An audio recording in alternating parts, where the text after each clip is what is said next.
Right. Let me get some water in preparation. Hi, everyone. I'm Ree, and I will be talking to you today about my data visualization work and work in data journalism. But first, I'd like to start by telling you all a story. And so, in 1854, Florence Nightingale was sent out as a nurse to aid in the care of wounded soldiers in the Crimean War. She was horrified by the conditions she witnessed in the trenches, and despite death being an inevitable part of war, what troubled Nightingale was the sheer number of preventable deaths that were occurring from dirty facilities and doctors not washing their hands. So she set out improving hygiene standards in the hospitals she worked in, and as a consequence saw rates of diseases such as cholera and typhoid plummet. Despite the many lives she saved, she was not done, and when she returned to Britain, she set out to try to convince the British government to improve the terrible hygiene conditions in the hospitals.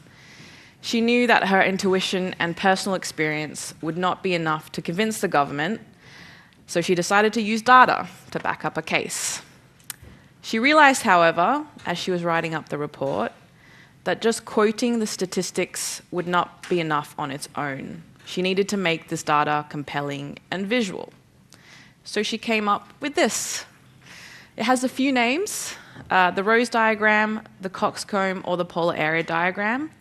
And in order to read this, you need to know that the arcs in blue radiating from the center represents all the preventable deaths in the war, while the black and red deaths are from wounds and other causes.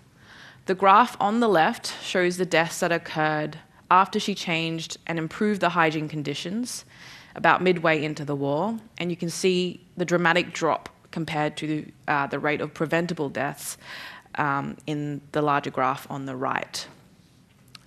This work essentially convinced the government to improve sanitation and, by some accounts, reduce the death rates in the war from 42% to 2%. And despite the fact that she was a nurse and not a statistician, this work inducted her into the Royal Statistics Society as its first female member.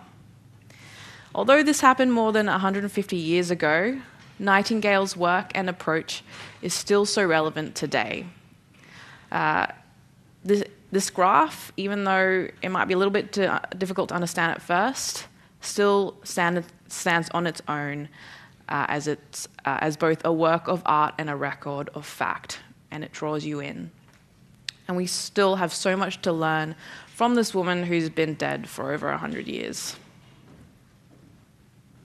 These days, in the age of big data, oh, my little animation, we don't have to record data by hand like Nightingale did.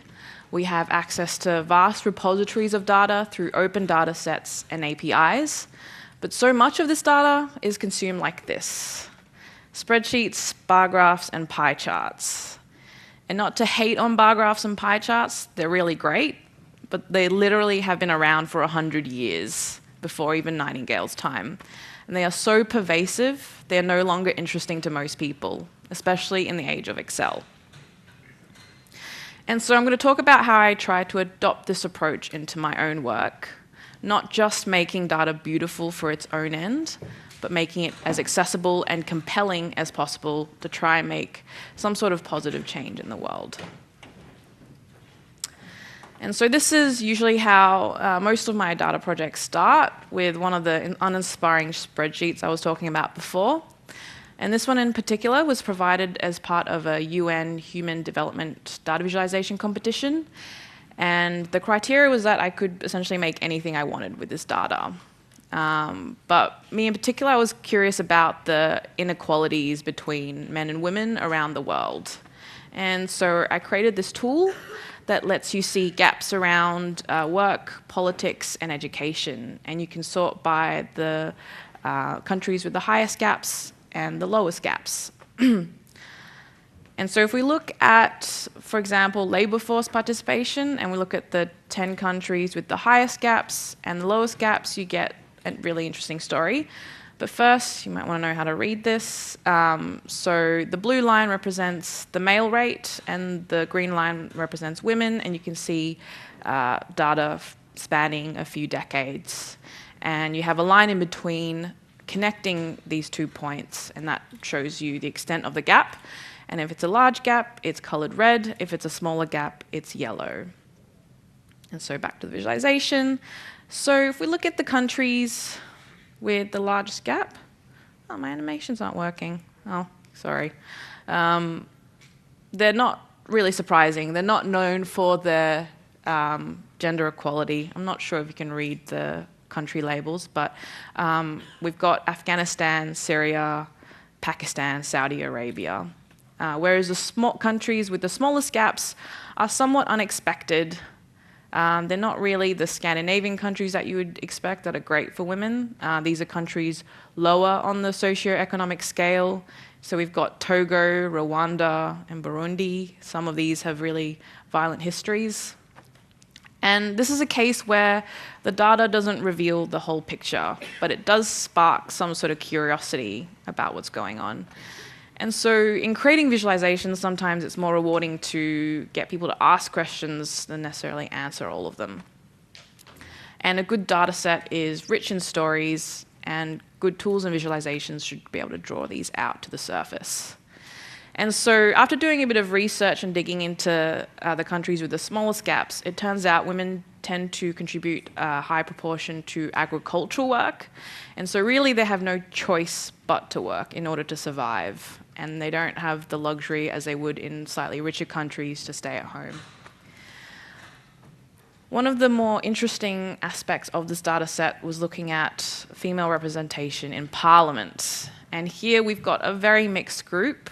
We do have those Scandinavian countries that I was talking about with their generous parental leave policies. We've got Sweden at number 5 and Finland. But we also have at number 1 and 2, Rwanda and Bolivia. And what's going on here? If we look at the data that's further back in time, you can see that they used to be quite unequal, but they've essentially flipped. Rwanda now has 64% female representation in government. And so in doing a bit of research, Rwanda went through a period of genocide, which skewed their population heavily towards women as opposed to men. So there were a lot more women than men. And in order to rebuild, the government decided to put in quotas that stipulated a minimum number of female candidates for political positions, and so that the official representation in the government would better represent the actual demographics. And plus, there was a shortage of men to run. And it turns out that the program was successful, you can see by the data. And in Bolivia, the situation is quite similar. Period of violence, government putting quotas, and then you see the numbers changing. And so for these countries at least, quota programs work. So I just want to briefly mention the work of the great Hans Rosling, who sadly recently passed away. And he tried to convince people against their preconceived notions about countries through a series of really animated, funny presentations using data visualization. And his point was that countries change and societies change. A poor country 20 years ago might not be so poor now, but sometimes our perceptions and stereotypes might be a bit slow to change and update with what's actually going on. And he used data visualization in a really animated way. And so instead of judging other countries, let's look close at home. So those animations are having trouble. But Australia essentially is at number 52. All right, Reveal.js doesn't want to behave today. But essentially, Australia is placed at number 52, and you have to scroll pretty damn far to get to it. It's on par with Iraq and the Philippines. New Zealand, on the other hand, is doing a lot better at number 36, so you guys win this time. But you also have the same rate as Zimbabwe, so don't celebrate too early.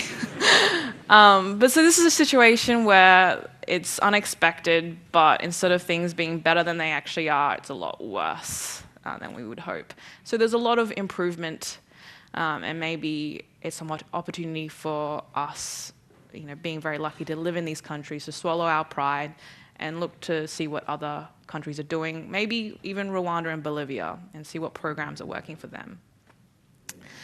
So sorry to depress you even further, but if you do look at the bottom end of the scale, and I don't know if this animation is going to behave.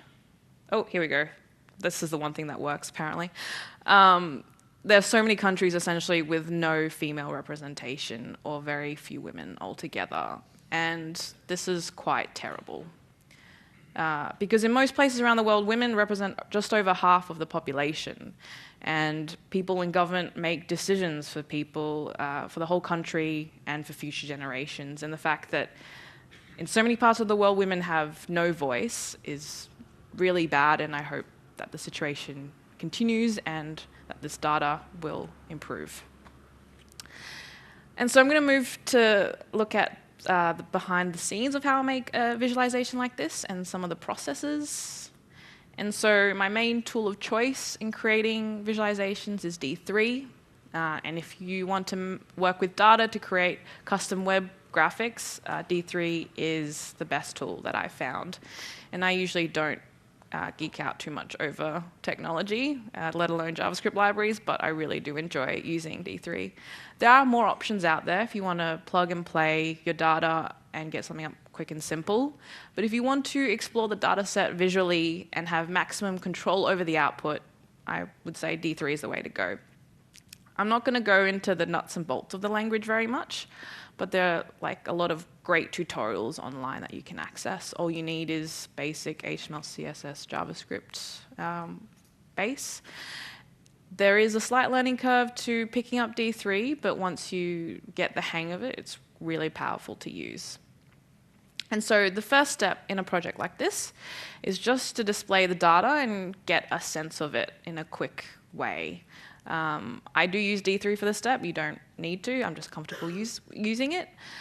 And so I plotted out for each country the male and female rates. And for this stage, I used quite heteronormative colors. And luckily, I changed that later on.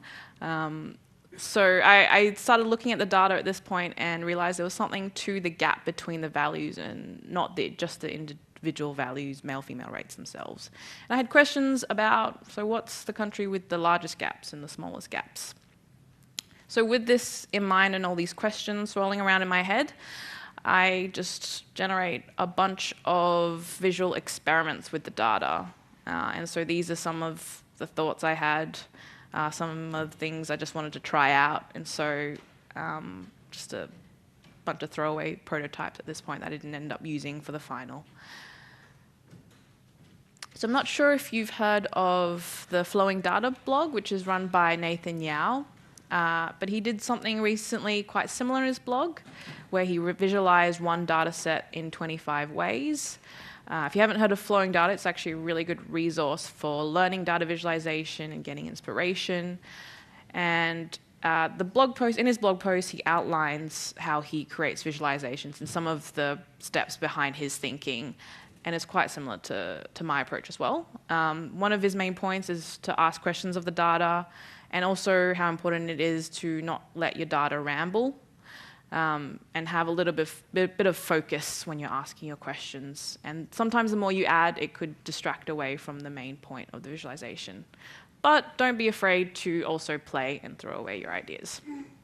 And so I do prototype and sketch in D3 because it lets me work with the data directly. But if you're not so comfortable with the tool, you could easily do paper sketches or Photoshop mockups at this step. And so I ended up settling on this particular representation, which accentuated the gap between the male and female values.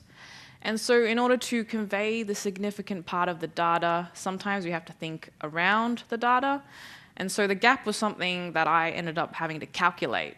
And it turned out to be a lot more interesting than the data I was provided. So one way to think about this is that something that's 70% might also be 30% that's not that thing.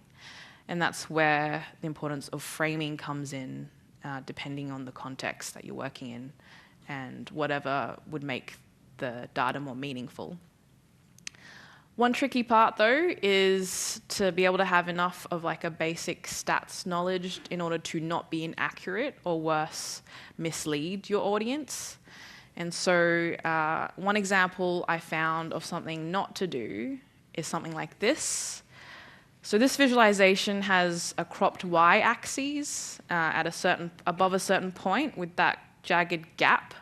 And this completely distorts your ability to compare between the different bars and essentially accurately visualize the quantities and see what's going on. And so while I do encourage you to experiment with data visualization, do so without being misleading. One exercise in thinking about how to visualize a set of numbers is just to start with one number. So if we take 5, what can we do with the number 5? Well, 5 could be, my animations don't work. JavaScript.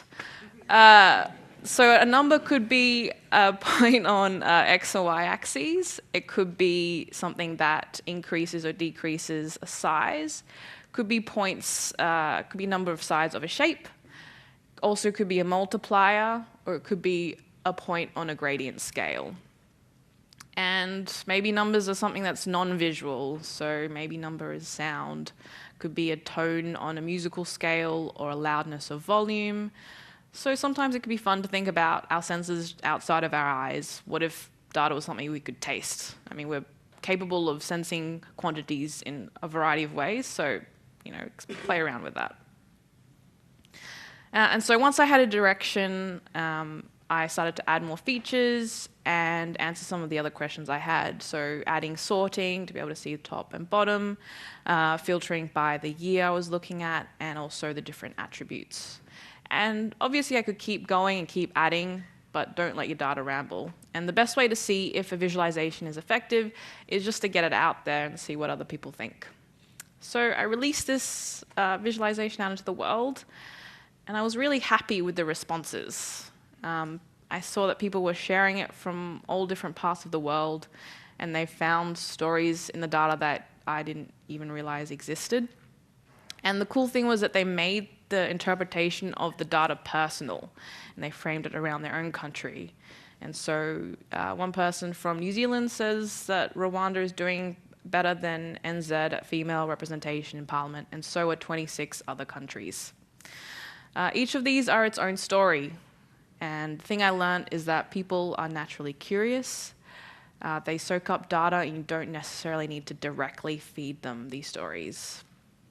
And so if your visualization is accessible and easy to mine for these insights, people will automatically bring them up. And so the process of playing around with different types of data sets is quite interesting, and depending on the type of data, you never know what you might be able to come up with. And so the next project I'm going to talk about is this lab, choreographic coding lab that I participated in a couple of years ago. And so a group of us were invited to come along and play with movement and dance data. And the data is essentially captured in this huge motion capture space. And dancers had their movements recorded wearing the mocap suits, the black suits with balls. I mean, this is the land of Lord of the Rings, so hopefully you know what I'm talking about. And I hadn't done much 3D work before, and the other participants in this lab were a lot more skilled in motion graphics, visual effects, and animation. But I figured data is data, so I just worked with it like I would any other data set and just started playing with it. And so this is what the data look like in JSON. So for each ball on the suit, you get X, Y, Z coordinate at a particular frame rate, and you get the part of the body label as well. And so the first thing I did was just to pull out one of these parts and just play it out on the X and Z axes. And so essentially recreating the path from a bird's eye view, and you can see the dancer replay that at the bottom.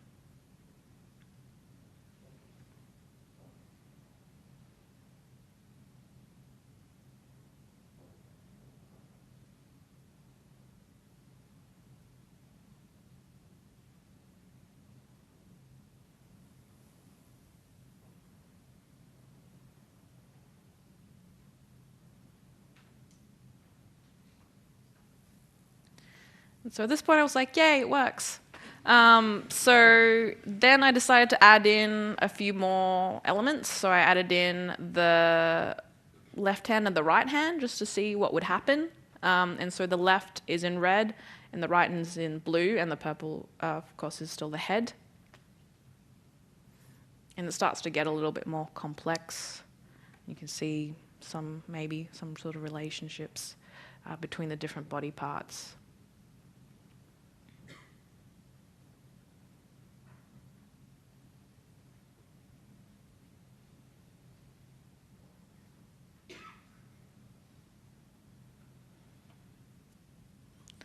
So that's just kind of a static output of that piece. And I was really impressed at this point that it came out looking like the way it did.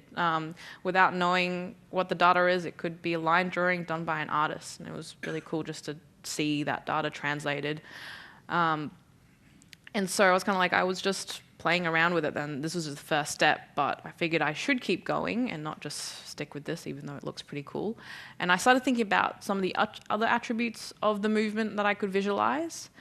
And I was thinking about speed, and so I decided to look at the speed of the movements. And so I calculated that by taking each of the 2 points and calculating the distance between the 2 points. And so at each frame. So if it's a bigger distance, then obviously the speed of the movement is faster. And so making a bigger circle if there's a bigger distance and a smaller circle if it's a small distance. And you get this really nice brush stroke effect, which looks pretty cool. And so this is another movement that was sequenced. And again, you can't really tell that it's dance. It looks like a painting. And I was really happy with that result. The last thing I experimented with was thinking about relationships between different parts of the body. And I was thinking of creating something a little bit more abstract. So I connected the opposing limbs. So I took I drew a line between the left hand and the right foot, and the right hand and the left foot, and to see if there's kind of some symmetry in the movement going on. And this piece looks quite generative and abstract. And one last thing, I just created a little animation out of that last piece, but faded out some of the lines after a few frames, and it creates something quite mesmerizing. Kind of looks like a couple of birds flying or something. And so it was a really fun lab to participate in, and I realized it's quite a different experience when you combine code with data. And so in the past, when I've been designing a website, for example, you have complete control over the output. But data is almost another participant in that process, and you really have to see what it has to say. And this lab was a really cool experience. And I went in not knowing too much about dance or 3D data and came out with some really beautiful pieces. One constraint of working, the constraint of working in 2D was actually quite helpful. Despite the fact that I didn't have the 3D skills, but it allowed me to focus on expressing specific qualities of the data and the movement. And every time I present this project, I say that I'm converting it to 3D, and I've made progress on that. So there is a bare bones node project with 3JS involved. So I will be developing that further and continually working on this project. And so for the last year, I've been working with journalists to create stories and features that are data-driven and interactive. And I've worked on a variety of projects, from creating graphics for the recent Australian federal election in real time, with some fun problems in cartography, which was quite interesting to work on, to something light, like investigating top dog names by breed around the country. So if you want to be original, don't name your dog Bella, Max, or Charlie. And definitely don't name your Chihuahua Pepe. The best part of this job was when I was able to collaborate directly with journalists on communicating complex and important issues. And so recently, The Guardian featured a series on the problem of Indigenous youth incarceration in Australia. And this was a bit of a tricky project to work on because there wasn't a lot of stats around this issue. And where there were stats, it didn't give you a full picture of what was going on in these communities. So the stats by themselves were not enough.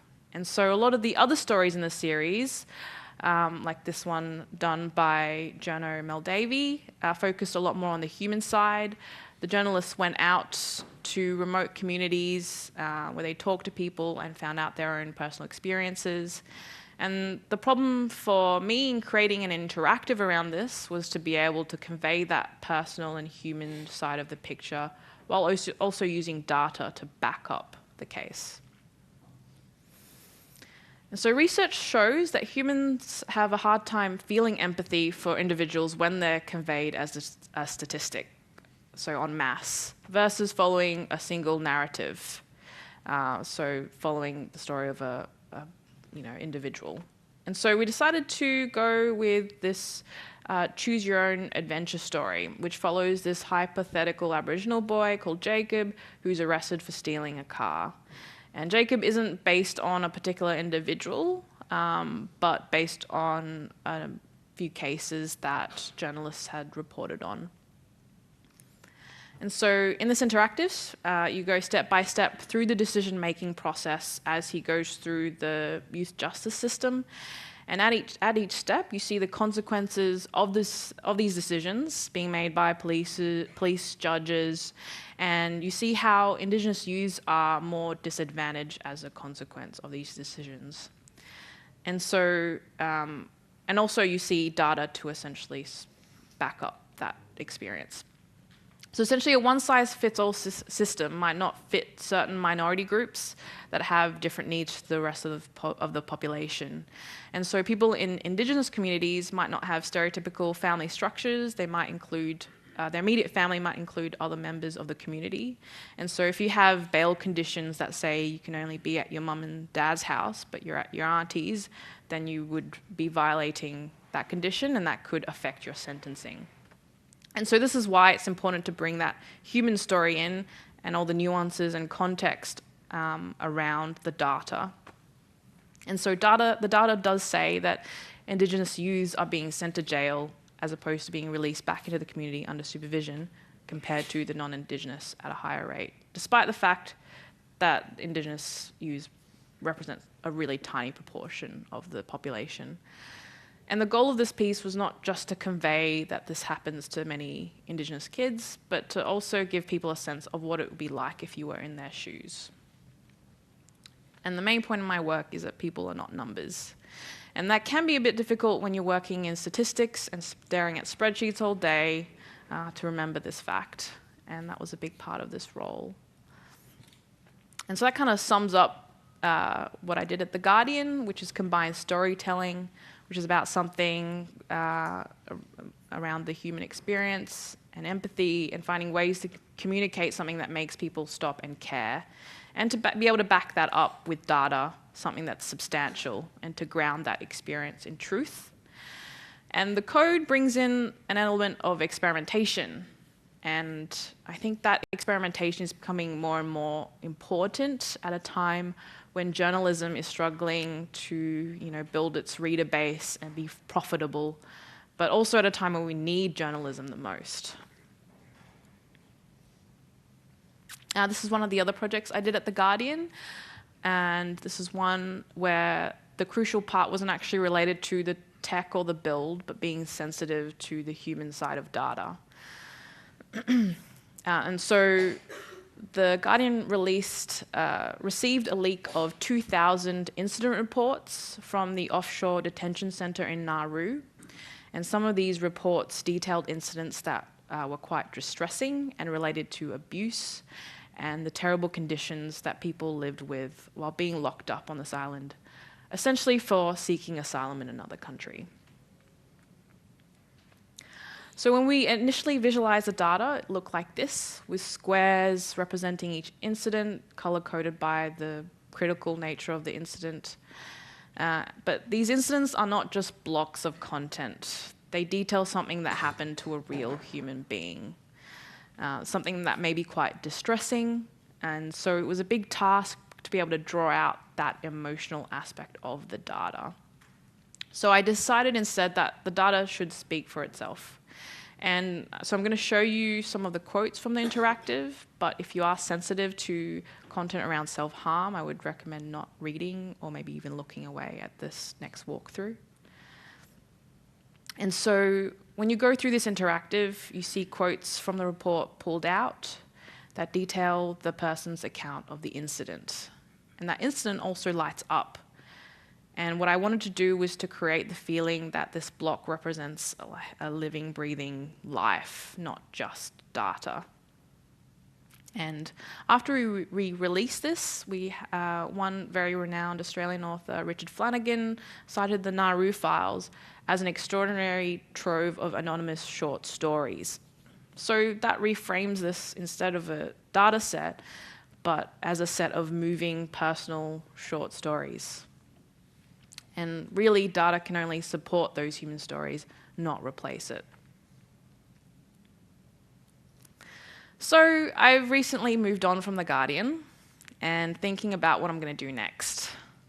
And I've been thinking a lot about the nature of my work and working in technology and how and where I can best apply my skills. So the last thing I want to talk about before I finish up is some of my thinking about this, around this. And so in our careers, we need to find a skill, something that we enjoy, hopefully, something that we're capable of learning. And if we're lucky, we might find this after high school. Maybe some of us will find it after trying a few career paths. But the other thing, as a human being in this world, is hopefully not make it worse, and hopefully make it better. And while improving lives is rewarding, we also have to survive, so we have to make money. The work has to be interesting to us, and we want to keep learning and growing and not stagnating in what we do. And one thing that's really important to me is to be able to collaborate with other smart people who know more than me. And this is all really hard. And because of the nature of capitalism, we usually have to give up at least one of these things to be able to find a job.